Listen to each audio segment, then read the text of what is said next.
Assalamualaikum warahmatullahi wabarakatuh.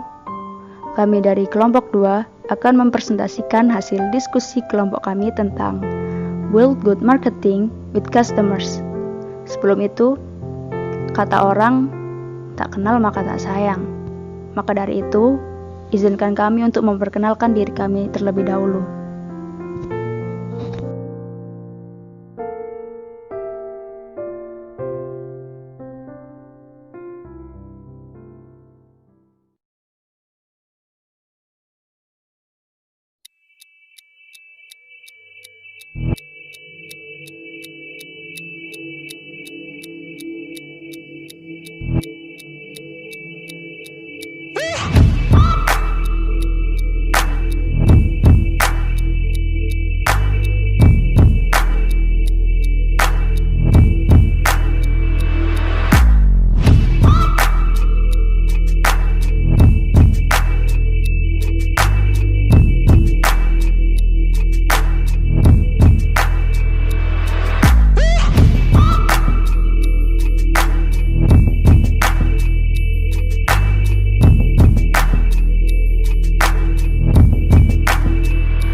Assalamualaikum warahmatullahi wabarakatuh. Nama saya Kairina, NIM 2020110519. Sini saya akan menjelaskan tentang bisnis yang berkelanjutan.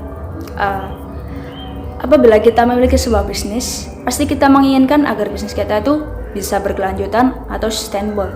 Namun, sebagian besar di dunia ini didominasi oleh pemikiran jangka pendek, pandangan mengenai banyaknya masalah yang dihadapi manusia sekarang, serta membiarkan individu atau kelompok melakukan sesuatu tanpa mempertimbangkan konsekuensi dari perbuatannya.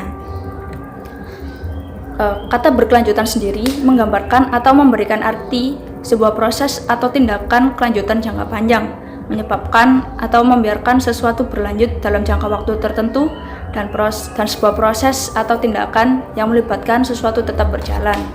Nah, dari beberapa pengertian tadi dapat disimpulkan bahwa dalam konteks bisnis berkelanjutan atau sustainability melibatkan proses atau tindakan yang menjaga perusahaan dari waktu ke waktu. Dalam sebuah bisnis, lingkungan itu harus menjadi perhatian utama karena setiap bisnis dan kehidupan membutuhkan sumber daya yang berasal dari lingkungan. Namun, keberlanjutan sebuah bisnis selain lingkungan juga mencakup bidang hukum, keuangan, ekonomi, industri, sosial, material, dan perilaku.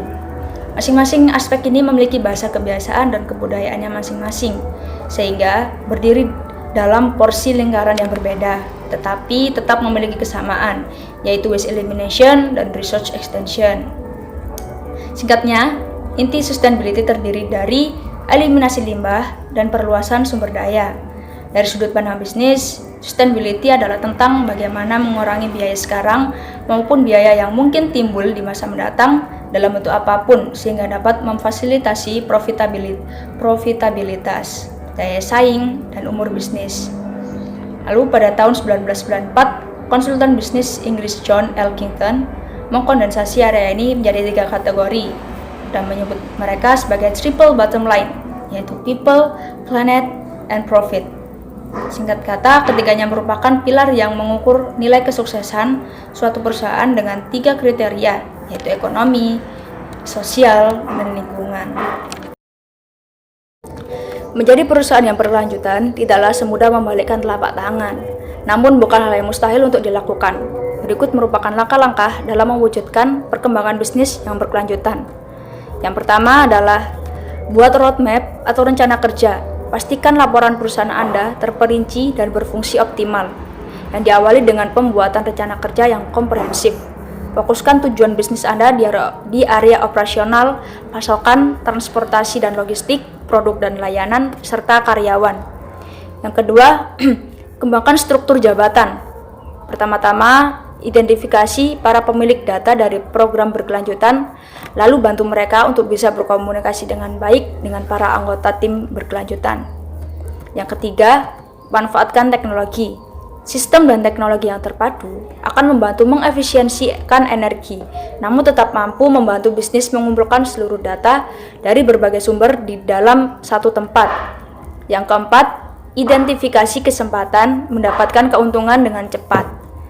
Gunakan fitur analitik dalam menganalisis proyek-proyek yang hanya membutuhkan investasi rendah, namun memberikan hasil-hasil positif dalam waktu yang relatif singkat. Misalnya saja dalam pengelolaan gedung, Anda dapat memasang meteran pemantau energi yang membantu Anda mengontrol penggunaan listrik. Yang kelima, komunikasikan kesuksesan. Bagikan kisah sukses bisnis Anda dalam mengelola perusahaan yang berkelanjutan kepada para pemangku kepentingan seperti karyawan, pelanggan, dan para pemegang saham. Paparkan nilai-nilai yang dicapai serta tantangan yang perlu dipecahkan secara bersama-sama sebagai sebuah perusahaan. Komunikasi berkelanjutan atau sustainability communication yang mampu mengirimkan pesan mengenai nilai sebuah merek dagang adalah komunikasi yang didasarkan pada brand strategy yang terintegrasi dengan komunikasi yang mainstream. Selanjutnya adalah tipe perilaku pembelian konsumen. Nah, perilaku pembelian konsumen ini dibagi menjadi 4. Yang pertama, perilaku pembelian kompleks. Apa sih itu? Perilaku pembelian konsumen adalah dalam situasi yang bercirikan adanya keterlibatan konsumen yang sangat tinggi dalam membeli dan adanya persepsi yang signifikan mengenai perbedaan di antara merek. Yang kedua adalah perilaku pembelian pengurangan disonansi. Perilaku pembelian dalam situasi ini di mana pembeli mempunyai keterlibatan yang tinggi tetapi melihat hanya sedikit perbedaan antar merek. Yang ketiga adalah perilaku pembelian kebiasaan.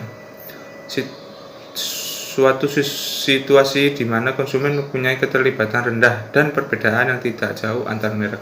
Dan yang keempat adalah perilaku pembelian pencarian variasi, yaitu perilaku pembelian konsumen dalam situasi ini di mana konsumen mempunyai tingkat keterlibatan yang rendah tetapi mempersepsikan adanya perbedaan merek yang signifikan.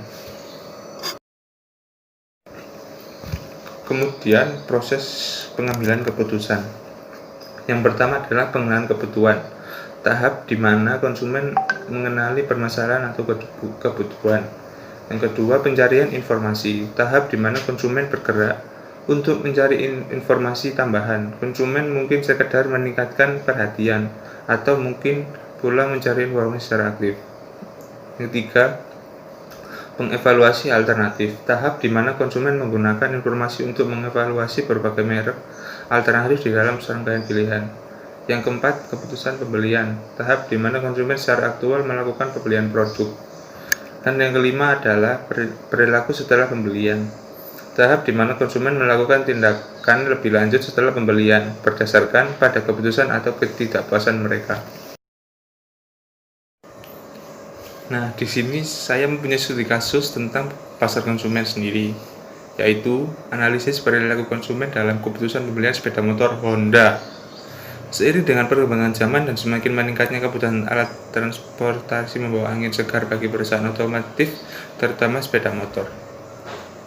Daya serap pasar di Indonesia dengan jumlah penduduk kira-kira 231 jiwa untuk produk otomotif khususnya sepeda motor memang sangatlah potensial. Saat ini banyak bermunculan merek sepeda motor dengan berbagai model, desain, dan kualitas yang bagus dengan harga yang cukup bersaing. Salah satunya perusahaan otomotif di Indonesia adalah PT Astra Honda Motor atau AHM yang memproduksi sepeda motor Honda. Nah, persaingan yang semakin ketat di dunia usaha, para presiden otomotif harus mampu berinovasi dalam penguasaan pangsa pasar. Persaingan mengharuskan produsen berorientasi pada kepentingan konsumen. Pengetahuan bagaimana konsumen mengambil keputusan dalam memilih motor yang sesuai dengan kebutuhan dan kemampuannya sangat penting diketahui oleh produsen dalam menghadapi persaingan. Penelitian ini bertujuan untuk yang pertama mengidentifikasi proses keputusan pembelian sepeda motor Honda. Yang kedua, mengetahui faktor-faktor yang mempengaruhi keputusan pembelian sepeda motor Honda. Yang ketiga adalah mengidentifikasi sikap konsumen terhadap atribut sepeda motor Honda. Pengumpulan data diperoleh dari data primer dan data sekunder. Data primer diperoleh dari kuesioner, sedangkan data sekunder didapat dari buku, internet, dari studi literatur. Alat analisis yang digunakan analisis deskriptif, analisis faktor, analisis multi-atribut, Fishbane, dan semantik diferensial. Dari hasil penelitian diketahui alasan konsumen membeli sepeda motor Honda adalah mutu yang sesuai dengan harapan. Manfaat utama yang dipertimbangkan adalah irit bahan bakar. Sumber informasi dari iklan televisi dan sudah mengenal sepeda motor Honda lebih dari 5 tahun yang lalu. Mempertimbangkan irit bahan bakar dalam memilih sepeda motor, konsumen melakukan pembelian di dealer resmi. Keluarga merupakan pihak yang paling berpengaruh dalam pengambilan keputusan dan menyatakan puas dengan sepeda motor Honda. Berdasarkan model sikap Fishbane, atribut yang dianggap paling penting adalah irit bahan bakar, dan atribut yang memperoleh skor kepercayaan tertinggi juga atribut irit bahan bakar. Sikap konsumen terhadap sepeda motor Honda berada pada kategori baik.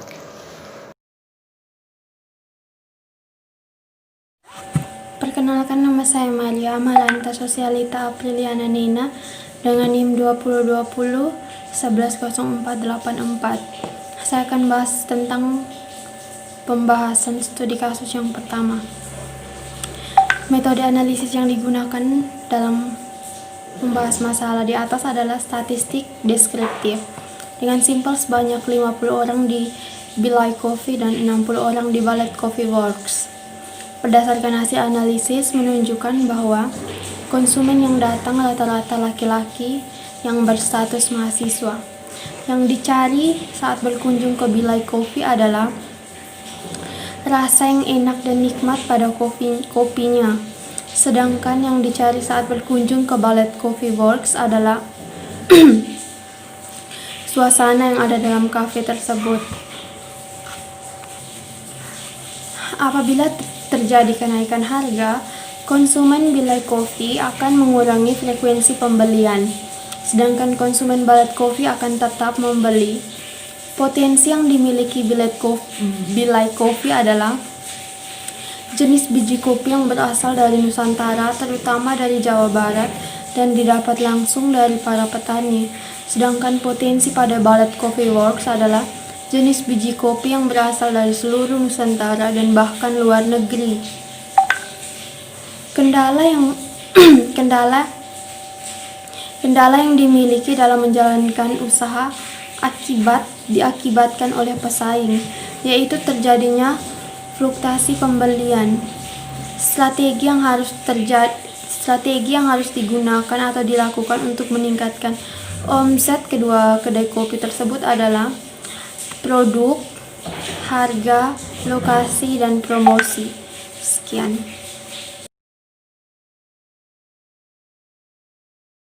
Saya akan membahas tentang studi kasus. Masalahnya adalah perilaku konsumen dalam keputusan pembelian sepeda motor Honda. Solusinya dari masalah ini kita dapat mengetahui bagaimana cara mengidentifikasi proses pengambilan keputusan dalam pembelian sepeda motor Honda. Yang kedua, kita dapat mengetahui faktor-faktor yang mempengaruhi keputusan pembelian sepeda motor Honda. Dan yang ketiga, kita dapat mengidentifikasi sikap konsumen terhadap atribut-atribut sepeda motor Honda. Dari hasil penelitian diketahui, alasan konsumen membeli sepeda motor Honda adalah mutu yang sesuai harapan. Selain mutu, manfaat utama yang dipertimbangkan adalah irit bahan bakar. Faktor yang mempengaruhi dalam pengambilan keputusan adalah ada 4 faktor. Yang pertama adalah faktor psikografis yang terdiri dari budaya, kelas sosial, situasi, motivasi, dan gaya hidup. Faktor yang kedua adalah faktor demografis dan sikap, yang terdiri dari usia, jenis kelamin, dan sikap. Yang ketiga adalah faktor ilmu pengetahuan yang terdiri dari ilmu pengetahuan dan pengalaman. Yang keempat adalah faktor sumber informasi yang terdiri dari keluarga, iklan, dan promosi.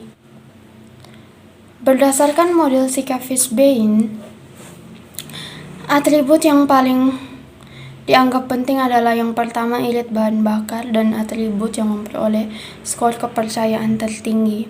Sikap atau perilaku konsumen terhadap keputusan pengambilan pembelian sepeda motor dikategorikan baik. Terima kasih. Saya Muhammad Arda, NIM 202011050. Saya akan membahas mengenai studi kasus yang ketiga yang berkaitan dengan menciptakan bisnis berkelanjutan dan pasar konsumen. Akan saya bacakan kasus yang akan saya bahas, yaitu di awal tahun 2017 terdapat kabar kurang mengenakan yang bertubi-tubi menghantam Toshiba, mulai dari anjloknya saham Toshiba setelah berita kerugian bisnis nuklirnya di Amerika Serikat, penundaan laporan keuangan, sampai bos Toshiba yang mengundurkan diri. Laporan keuangan ditunda sekitar 1 bulan, tetapi pada laporan sementaranya ada indikasi kerugian yang mencapai 3,4 miliar dolar Amerika. Baik, bila kita kaitkan dengan materi yang kita bahas saat ini, yaitu menciptakan bisnis berkelanjutan dan pasar konsumen, sekiranya saya dapat menjelaskan beberapa faktor yang menyebabkan keruntuhan dari dinasti Toshiba di dunia industri. Yang pertama yaitu adanya kesalahan pada faktor people yang seperti disebut oleh John Elkington. Penyebabnya seperti ini. Toshiba memiliki budaya perusahaan yang menuntut kepatuhan terhadap atasan, dan hal ini merupakan faktor penting yang menghasilkan praktek manipulasi laporan keuangan. Selain itu, hasil investigasi juga menunjukkan masalah internal sehingga Toshiba gagal untuk mencegah tanda-tanda yang merugikan perusahaan. Meskipun pimpinan manajemen Toshiba telah berupaya keras untuk memulihkan kondisi perusahaannya, namun pada awal tahun 2017, Toshiba masih dalam proses bangkit dari dampak buruk skandal di tahun 2015. Kemudian faktor yang kedua yaitu tidak bisa mencapai profit yang ditargetkan. Profit juga dibahas oleh John Elkington pada tahun 1944. Penjelasannya seperti ini. Pada Mei 2015, Toshiba mengejutkan seluruh dunia saat menyatakan bahwa perusahaannya tengah melakukan investigasi atas skandal akuntansi internal dan harus merevisi perhitungan laba dalam 3 tahun terakhir. Pengumuman tersebut sangat tidak disangka oleh Toshiba karena pada hasilnya diketahui bahwa Toshiba telah kesulitan mencapai target keuntungan bisnis sejak tahun 2008, di mana pada saat tengah terjadi krisis global.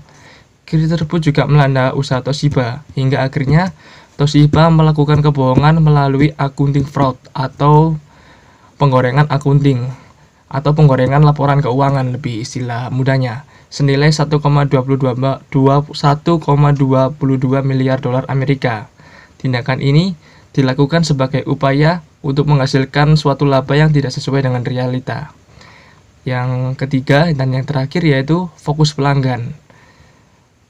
Penjelasannya seperti ini. Pada tahun 2012, Presiden Direktur Panasonic, Kazuhiro Suga, mengatakan bahwa perusahaan-perusahaan Jepang mulai kehilangan pemahaman terhadap kebutuhan pelanggan dan pasar.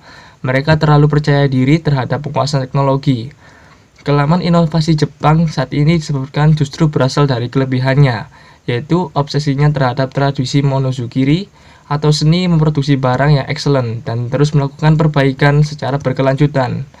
Suatu kekuatan tetapi mempunyai titik lemah bila terjebak dalam fokus pada teknologi dan bukan lagi fokus menyelesaikan masalah-masalah yang dihadapi oleh pelanggan.